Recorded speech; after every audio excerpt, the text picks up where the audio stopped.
दोस्तों नमस्कार। दोस्तों आप देख रहे हैं अपना यूट्यूब चैनल रंगारंग इंडिया, और रंगारंग इंडिया पर आज हमारे साथ हैं एक रंगारंग प्रतिभाशाली छात्र प्रियंका। कहते हैं कि आसमान में सुराख नहीं हो सकता, लेकिन एक पत्थर तो तबीयत से उठा लो यारो। जी हाँ दोस्तों, अगर आपको कभी लगे कि सुविधा के बिना और मार्गदर्शन के बिना आप कामयाब नहीं हो सकते हैं, तो प्रियंका की कहानी आप जान लें।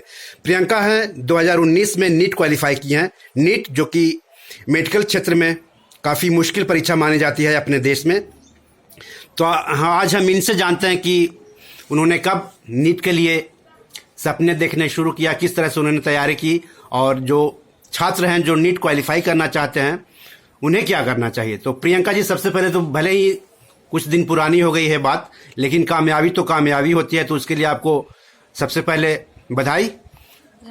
तो हम आपसे जानेंगे कि आपने कब डॉक्टर बनने के लिए सोचा।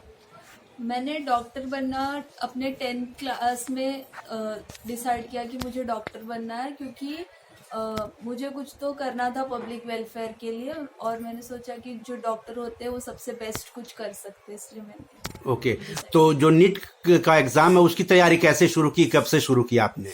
मैंने नीट की तैयारी अपने क्लास 12th के बाद शुरू की, क्योंकि क्लास 12 तक मुझे कोई बेसिक आइडिया भी नहीं था कि नीट कैसे होता है या फिर उसका सिलेबस क्या होता है, उसकी तैयारी कैसे करनी होती है।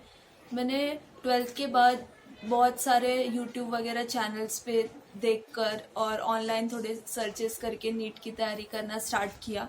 फिर मैंने एनसीईआरटी खरीदे, मैंने कुछ बुक्स खरीदे एमसीक्यूज, और मैंने फिर घर पे ही अपना तैयारी शुरू कर दी। तो एनसीईआरटी बुक्स का किस क्लास तक की सही है ये नीट की तैयारी के लिए? नीट की तैयारी के लिए क्लास 12th और क्लास 11th की एनसीईआरटी काफी है। फिजिक्स, केमिस्ट्री और बायो की काफी है। ओके ओके, ठीक है। तो ये बताइए कि नीट में किन किन सब्जेक्ट की परीक्षा होती है, किस तरह के सवाल पूछे जाते हैं, और कितने मार्क्स कम से कम होने चाहिए कि आप क्वालिफाइड कर जाएं, और पूरी प्रक्रिया बताइए नीट के बारे में।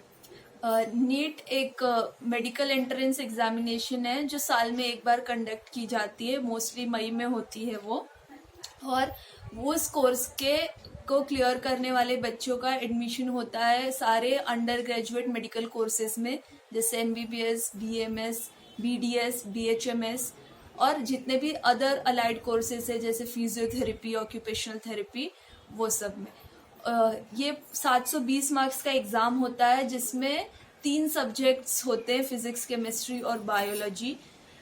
हर क्वेश्चन 4 मार्क्स का होता है। 180 क्वेश्चन होते हैं, जिसमें 90 क्वेश्चन बायोलॉजी के, 45 क्वेश्चंस फिजिक्स के और 45 क्वेश्चन केमिस्ट्री के होते हैं। हर नेगेटिव आंसर पे आपका 1/4 मतलब 1 नंबर की नेगेटिव मार्किंग होती है। इसके बाद ये एग्जाम होने के बाद रिजल्ट आता है, और उस रिजल्ट का हर ईयर के अकॉर्डिंग एलिजिबिलिटी क्राइटेरियाज होते हैं, जिसके हिसाब से आपका सिलेक्शन होता है। उसके बाद काउंसलिंग राउंड्स होते हैं, तो काउंसलिंग राउंड 2 इसमें डिवाइडेड है, 80 स्टेट काउंसलिंग और सेंट्रल काउंसलिंग। स्टेट काउंसलिंग में आपके 85% सारे सीट्स आते हैं, और सेंट्रल काउंसलिंग में 15%। तो स्टेट काउंसलिंग में आप अप्लाई कर सकते हैं जिस स्टेट में आप पर्टिकुलर रहते हैं या जहाँ से आपको डोमिसाइल है, और 15% को सिलेक्शन के लिए अगर आपको किसी अदर स्टेट में लेना है तो उसमें आप अप्लाई कर सकते हैं। ओके। तो तैयारी के लिए आप कितना समय देती थी? मैं मोस्टली अपने दिन का सारा समय जितना मुझसे हो पाता था मैं देती थी। अच्छा, सब्जेक्ट वाइज कुछ अलग अलग समय बंधे होते थे, ऐसा कुछ? क्योंकि फिजिक्स और केमिस्ट्री टफ रहता है, तो हमें उससे ज्यादा समय देना पड़ता है compare to biology. Okay okay. तो अभी आप कौन से कोर्स में एडमिशन लिया, आप कहाँ पढ़ाई कर रही हैं अभी आप? मैं अभी फिलहाल ऑक्यूपेशनल थेरेपी कर रही हूँ टीएनएमसी नायर से। ओके। तो लेकिन लोग जो मेडिकल फील्ड में आना चाहते हैं वो तो एमबीबीएस करते हैं, जब पहली चॉइस उनकी एमबीबीएस रहती है, उसके बाद बीएचएमएस, बीएमएस, बीडीएस। तो आपने ऑक्यूपेशनल थेरेपी क्यों चुना? एमबीबीएस करना तो हर जो भी नीट दे रहा है बच्चा, सबका सपना होता है कि वो एमबीबीएस करे, लेकिन आपको ये समझना बहुत जरूरी है कि बच्चे 15-16 लाख है और सीट केवल 50,000 है, तो सिलेक्शन रेट देखा जाए तो 1% से भी कम है। तो आपने अगर सच में ऐसा जरूरी नहीं है कि हम सिर्फ एमबीबीएस करके ही लोगों की जिंदगी बदल सके, लोगों के ऊपर अपना इम्पैक्ट डाल सके। अदर कोर्सेज भी हैं लाइक BDS है, BMS है, BHMS है।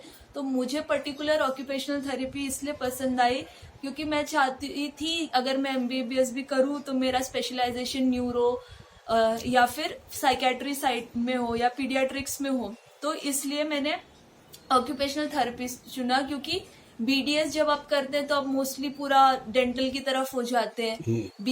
BMS के लिए आपको उर्दू संस्कृत आनी चाहिए। फिर BHMS के गवर्नमेंट कॉलेजेस नहीं है महाराष्ट्र में। और BUMS के लिए मोस्टली उर्दू आना चाहिए, यूनानी जिसको बोलते हैं, यूनानी कहते हैं जिसे। और फिजियोथेरेपी मोस्टली मस्कुलोस्केलेटल या फिर न्यूरो पे ही बेस्ड होता है। और मैंने जब ऑक्यूपेशनल थेरेपी के बारे में पढ़ा तो मैंने देखा कि ये बहुत ही नया इमर्जिंग फील्ड है जिसमें काफी सारे ऑप्शंस है आप जहाँ पे आप एक्सप्लोर कर सकते हो। और मेरे इंटरेस्ट का ऑप्शन से सो मैंने डिसाइड किया कि मुझे इस फील्ड में जाना है और यहीं पे स्पेशलाइजेशन करना है। ओके, तो जो नए बच्चे आना चाहते हैं ये नीट में या मेडिकल क्षेत्र में, उनको किस तरह से तैयारी करनी चाहिए, इसके बारे में आप क्या सलाह देंगे? तैयारी तो ऐसी होती है कि आपकी तैयारी क्लास 11 से स्टार्ट हो जानी चाहिए। तो ये पूरे 2 साल का एक लंबा सा सफर है, तो इसमें कंसिस्टेंट होना बहुत जरूरी है। और ऐसा नहीं है कि हर रोज कोई इंसान मोटिवेटेड रह सकता है। तो एक पर्टिकुलर डिसिप्लिन फॉलो करके अपना रोज का शेड्यूल मैनेज करते हुए चले जाना जरूरी है। और लास्ट में जब आप एग्जाम देते हैं तो वो एग्जाम 3 घंटे की होती है। तो कई बार बच्चा प्रेशर में आ जाता है या फिर चीजें ठीक से नहीं परफॉर्म कर पाता तो काफी निराश हो जाता है। लेकिन इसमें निराश होने की जरूरत नहीं है क्योंकि केवल MBBS ही एक ऐसा ऑप्शन नहीं है। बहुत सारे अदर ऑप्शंस हैं मेडिकल फील्ड में जो आप एज अ करियर लेके लोगों की जिंदगी बदल सकते हैं। अच्छा, एक खबर आती है जो बहुत दिल दहलाने वाली रहती है कि कोटा में जो लोग मेडिकल इंजीनियरिंग की तैयारी करते हैं, कई बच्चे जो हैं प्रेशर में सुसाइड तक कर लेते हैं। तो ऐसे बच्चों के लिए क्या कहना है आपका? ऐसे बच्चों के लिए मैं ये कहना चाहूंगी कि आप अपने पेरेंट्स के साथ बचपन से रह रहे हैं तो उन्होंने आपसे काफी सारी उम्मीदें जोड़ रखी होती है। तो ऐसा कोई भी एक एग्जाम आपकी पूरी जिंदगी डिसाइड नहीं कर सकता कि आप आगे क्या करने वाले। अगर आप जिस बच्चे का एंट्रेंस क्लियर हो गया है उससे बाद में जाके कॉलेज में पूछे कि उसकी जिंदगी क्या बहुत अच्छी चल रही है तो आपको बताएगा कि नहीं, अभी भी काफी सारी मुश्किलें हैं जो उन्हें करनी पड़ती है और कैसी उनकी लाइफ चल रही है। और कई बार ऐसा होता है कि जो बच्चे काफी अच्छा नहीं होते अपने एजुकेशनल बैकग्राउंड से, वो भी काफी अच्छा करते हैं जिंदगी में। तो कोई भी एग्जाम डिसाइड नहीं कर सकता कि आप क्या करने वाले अपने फ्यूचर लाइफ में जाके।